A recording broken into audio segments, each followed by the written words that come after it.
Picture a map of today's continents erased by water, the interiors flooded by warm, chest-deep seas that turned North America into a necklace of shoals. That was the Ordovician, 485 to 444 million years ago, when sunlight hit broad, sandy platforms and life answered by multiplying its forms. I'm your guide, a science communicator who spends weekends with field crews and weekdays in a museum lab. This morning I'm kneeling beside Lena, a public school teacher who fell for fossils after bringing her students to an outcrop. Now she's here with us at a limestone quarry, learning to read ancient sea floors.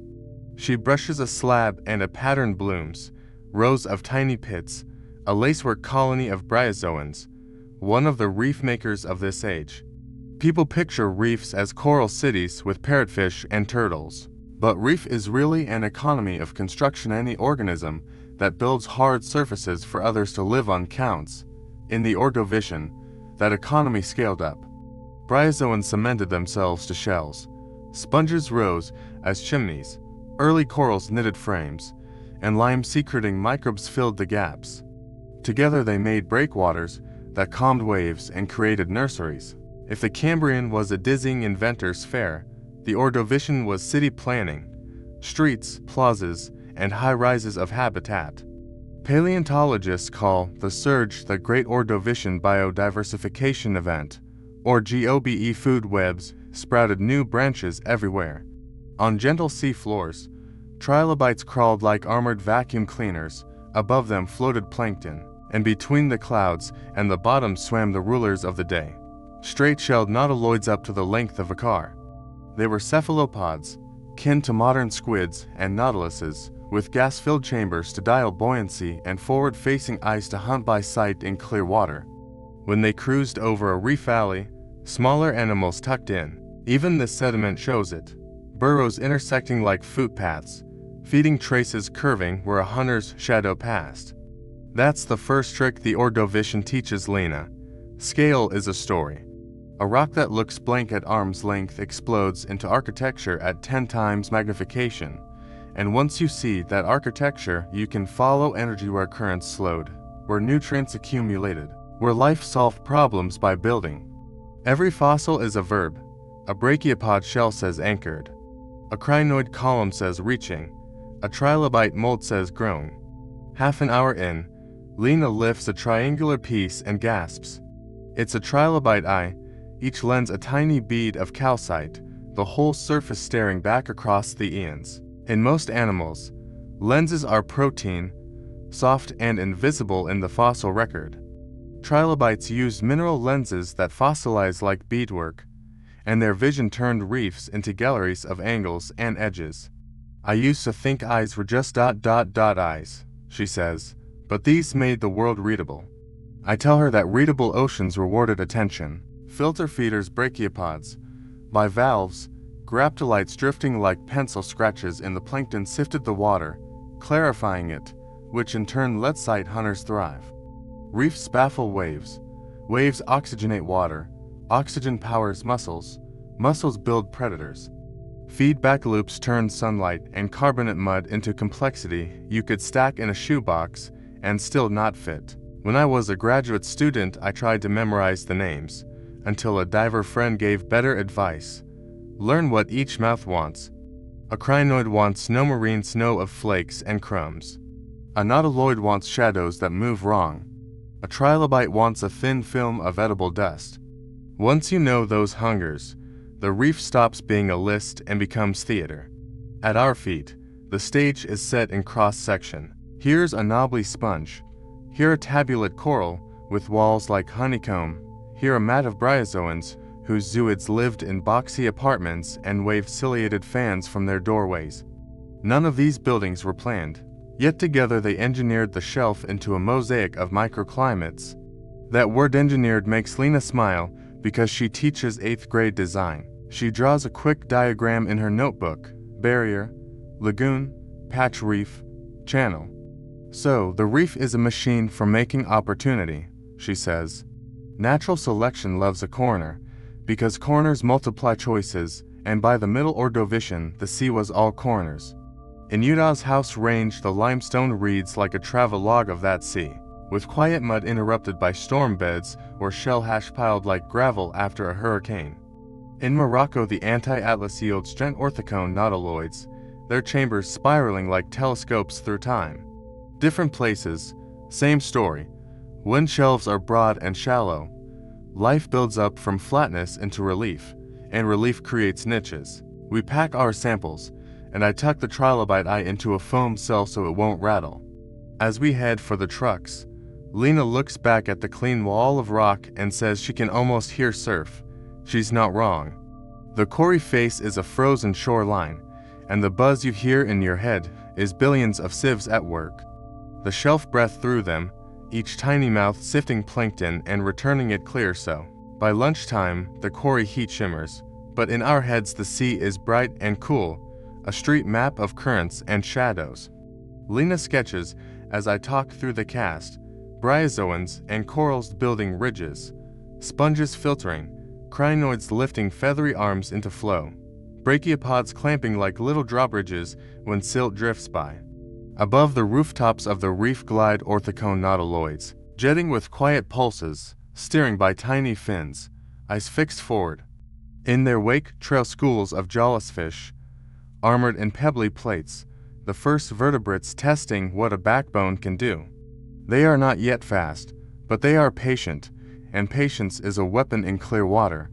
Up in the plankton, grab-to-light colonies hang like cursive lines. Each twig bears cups that house tiny zooids, and by multiplying those cups, the colony both ate and wrote, leaving ribbons that let us date rocks across oceans.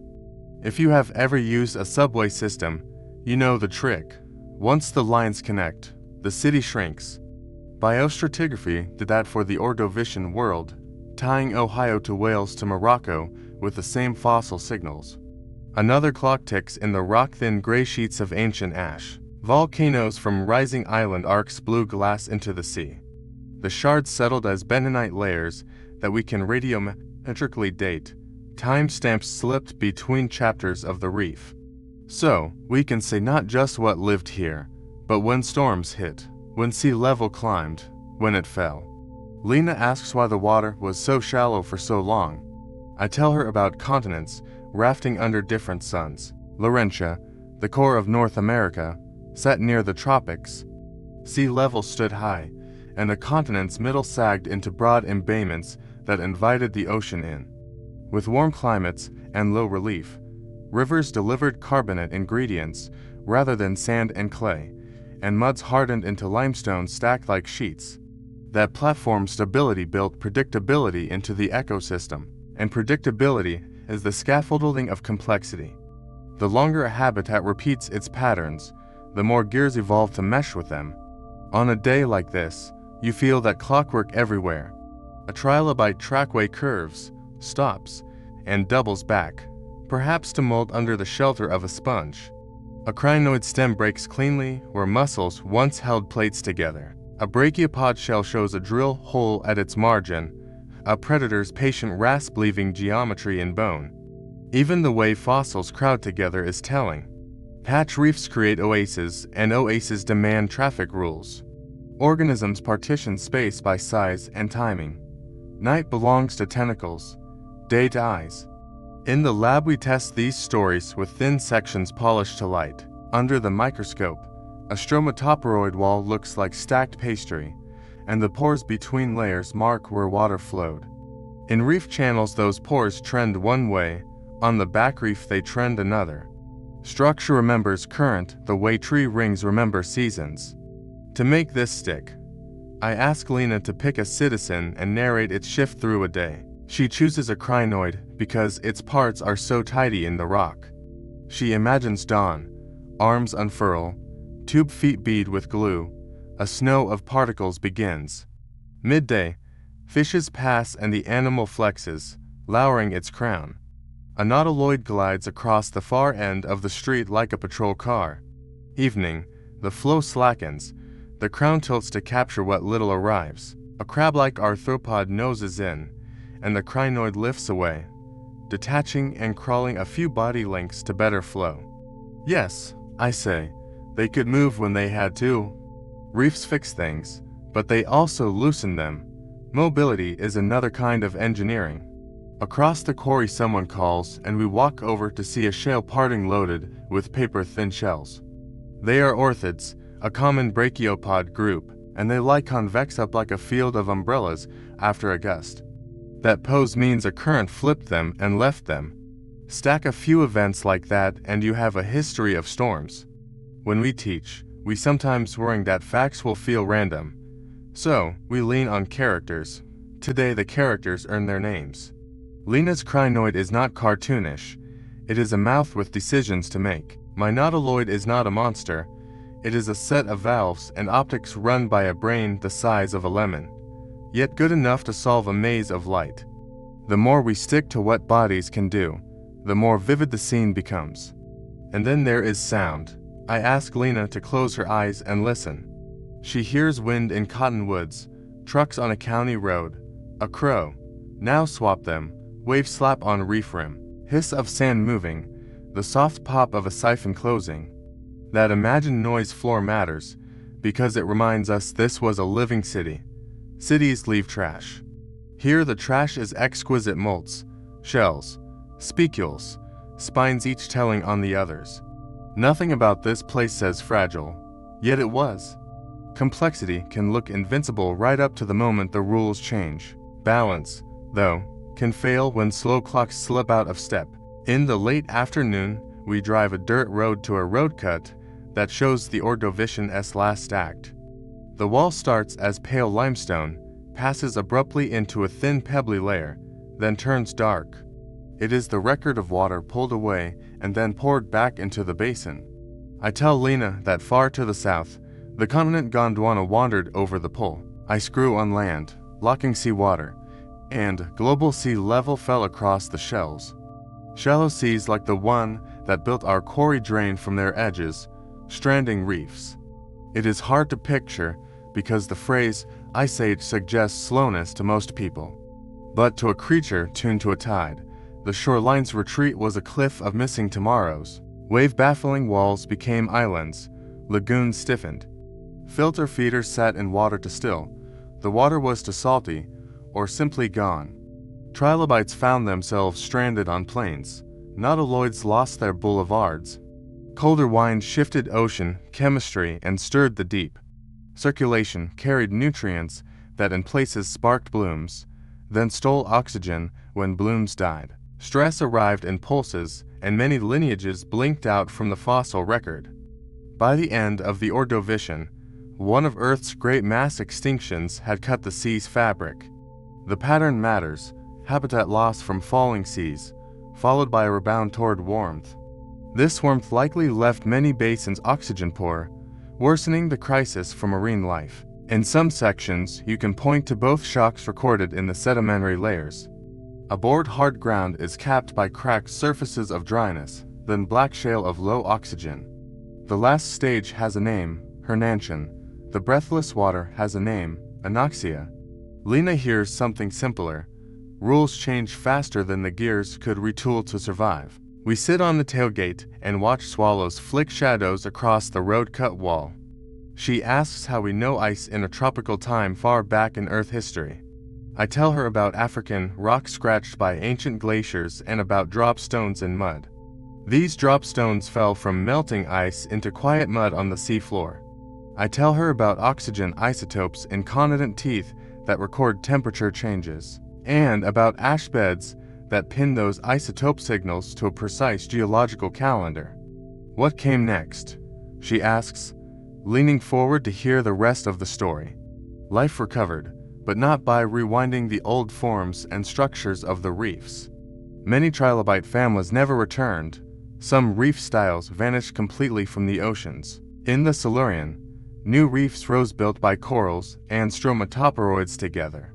Fishes diversified, and the seafloor found new pairings of mouthparts and armor designs. Extinction is a sculptor with a heavy chisel, and recovery is collage from the pieces. Our job is to see both the fracture and the art that follows in time. Lena writes 2 lines. Complexity loves stability. Stability is lent, not owned. On the way back, we stop where the limestone makes terraces in the landscape. Every ledge is a pause, every ripple a fingerprint of flow through the ages. Every shell bed is a census taken before a storm long ago. On the shelf long ago, filter feeders made the water clearer for all. Clarity helped eyes and swift bodies. Those bodies stirred the bottom and mixed nutrients. That is a positive loop that supported the rich Ordovician ecosystem. But loops can turn against themselves when conditions change suddenly. When ice drew down the sea, the same coupling became a deadly chain. Reef to current, current to oxygen, oxygen to muscle. Many were pulled downward together. Systems richly linked can grow strong and brittle at the same time. We live on our own platform seas, reefs that bleach in hot summers today. Shelves where excess nutrients feed blooms that suffocate fish when the water goes still. No one in the Ordovician designed a safety margin. Nature rarely does. Yet life persisted because variation persisted across species and ecosystems. Some lineages had tools that fit the new sockets after the extinction. Others found refuges and spread when water returned to previous levels.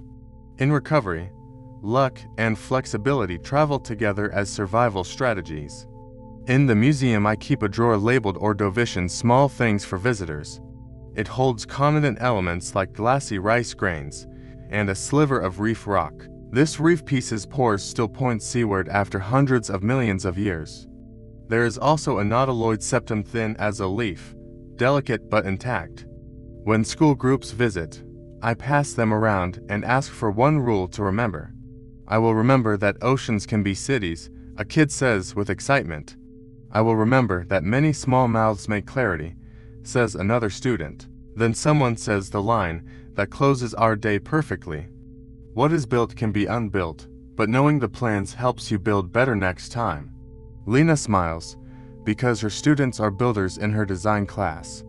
She already has a lesson ready for them to try in the classroom. Give them a tray of marbles, straws, and clay and ask them to make a reef. The reef should slow a current, then change the flow and see which designs still work. The Ordovician gave the planet a grand test of how structure invites life. The ice age that ended it reminded the planet that tests can be interrupted suddenly. We honor both when we pay attention to the loops we live inside now. Tomorrow Lena will return to her classroom with the trilobite eye cast we will print. She will tell her students that those lenses were stone, not protein like ours, and that stone saw patterns worth noticing in its time on Earth. She will tell them that attention itself is a kind of reef for the mind. A reef built slowly, piece by piece, a shelter where curiosity can anchor. When the tide falls, it can still be ready to rise when it returns. In that sense, the shallow Ordovician Sea still teaches us patience and repairs.